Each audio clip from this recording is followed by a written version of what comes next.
He had appeared, as the story went, at a performance in Kimachi, walked onto the stage mid-scene, played the villain's role without a single missed cue, bowed to the stunned cast and crew, and then simply been there when the Hana-za Traveling Theater Company left for the next city.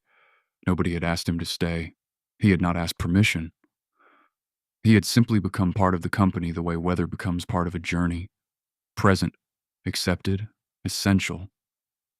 In the backstage of the Hana-za, on the night the story begins, Ren was laughing at something Ichiro had said about the props master's wig.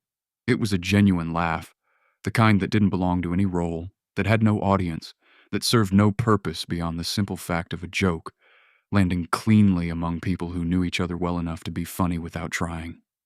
He was, on that particular evening, exactly as happy as a person who has been hiding for most of their life can be, which he had found was quite happy indeed, if you picked the right hiding place.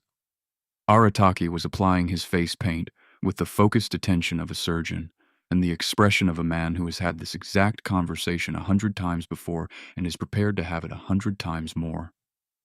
The conversation, on this particular occasion, was being conducted entirely through looks. Ren set down a cup of tea beside the makeup tray. Aratake, without breaking the line he was drawing, picked it up, drank half of it in one movement, and set it back down. He had not looked at Ren. He did not need to. They had been doing this for as long as either of them could remember, and there was nothing left in either of their repertoires that required explanation. He's never asked what I'm hiding from, Ren thought, watching him draw the red Kumadori line with perfect pressure. He decided early on that it didn't matter. What matters is that we're moving. He was right.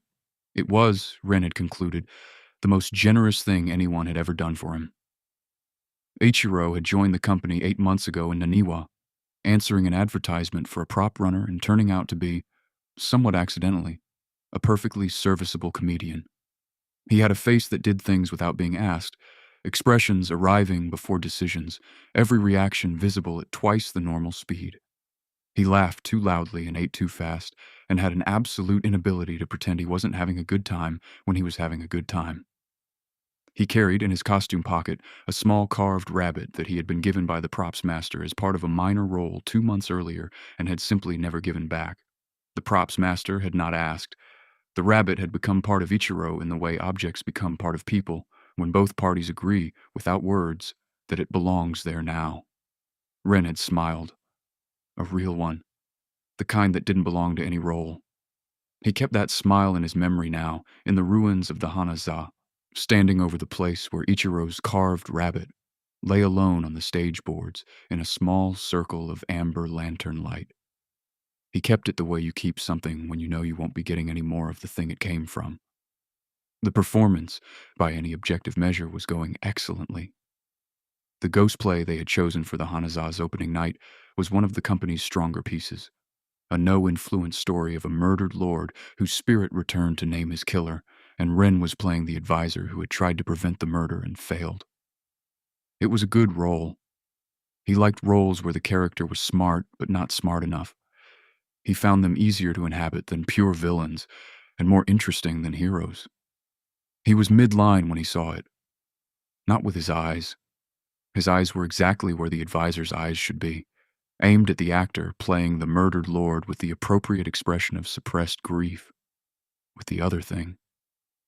The sense that arrived a few moments before events did, like a letter from a future he could not refuse to read. He saw the doors opening.